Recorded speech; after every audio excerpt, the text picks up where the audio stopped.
Rashtriya Swayamsevak Sangh Chief Mohan Bhagwat said the outfit's volunteers are firmly stationed in Manipur despite the challenging situation in the conflict-stricken northeastern state and the lack of any guarantee of safety. He was speaking at an event to mark the centenary year of Sankha Dinkar Kane, who worked in Manipur, focused on children's education until 1971, brought students to Maharashtra and arranged for their stay. The situation prevailing in Manipur is a difficult one. There is no guarantee of safety.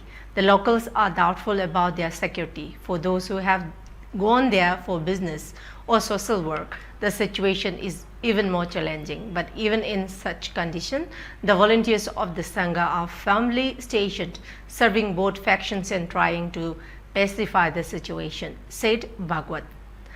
Sangha volunteers have their flagged that state nor remain idle and instead are working to normalize life, reduce anger and malice between the two groups, and ensure a sense of national unity prevails, Bhagwat said. NGOs cannot handle everything, but the Sangha is leaving no stone unturned in doing what it can. They are engaging in dialogue with all the parties involved in the conflict. As a result, they have gained their people's trust. The reason behind this trust is that locals have witnessed the work of people like Kane over the years, the RSS chief said. We all talk about making India a country that addresses global issues, but this is only possible due to the tapascharya or possible light Kane, he asserted.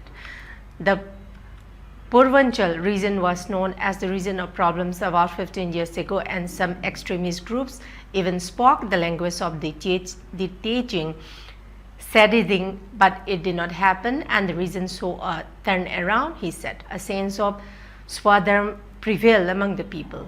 The feeling that we belong to India is growing stronger.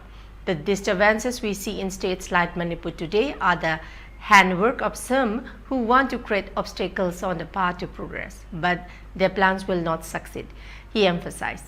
When the situation was worse, some 40 years ago, people stayed, worked there and helped change the situation, the RSS chief pointed out. Sangha members, be it volunteers or pracharaks, were there, become part of the reason and work to bring about change, he said. Bhagwat stated it will take 2 more generations to achieve the vision of India that has been dreamed of.